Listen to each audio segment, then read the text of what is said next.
عبادت پر خلق قسم په خدای ټوکې ټکاله جوړ کړي د خدای نه یریږي الته به بیت الله ته مخامخ ودرېږي او د قصد به لاسونو چت کړي او بل مرګري ته وی را شماله پټو باسه او مال ویډیو وکا شکل د دعا جوړ کړ ته خدای سره ټوکې ټکاله کې چې خدای د نه غواړم نه خلق ته خیمه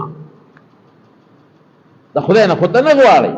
د خدای نه غوښتل خو ادعوا ربکم تضرعا وخفیا د خدای نه چې غوښتنه کې په پټه طریقه او په زاره او په عاجزۍ وکړه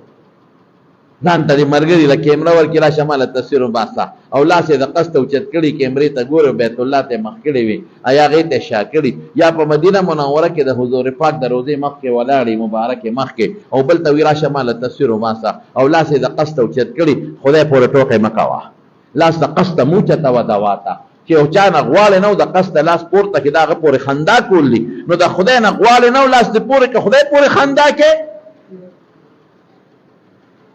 دا ریاکاران څه کال ډېر شوي دي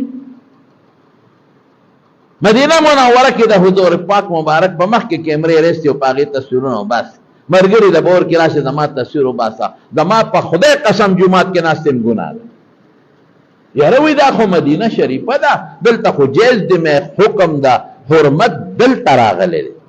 په 400 او په مردان او په پاکستان کې نه دی راغلی دی جمعات کې پیغمبر د اعلان کړی دی چې لعن الله المصورین چې څوک تصویرونه وباسي نو خدای دې په لعنت نازل تصویر څه ته وایي ټول خلق په دې غم اخته دی لا تدخل الملائکة بیتا فیه صورة چې کم کور کې سپی وي کلبن او صورتون یا فی روایت صورت تماثیل چې په کم کلب په سپی وي او د روح والا تصویر وي نو دې باندې کور ته د رحمت فرشتې نه راځي د قیامت پر ورځ به الله پاک حکم وکړي چې دې چا تصویرونه ایستي دي چې شابه روح پکې اوس واچوي فرشتې به ډبوي او دې پکې ساه نشي اچولی دا خو مدینه کې دا حکم راغلی ټوله دنیا څوک ځان له ویډیوګانې دي او څوک تصویرونه دي د حضور پاک ده څونه به زما پیغمبر خپوي چې ظالمه ګناه هغه کې چې ما وې مه کوه زما مخکې کې شرمېږې نه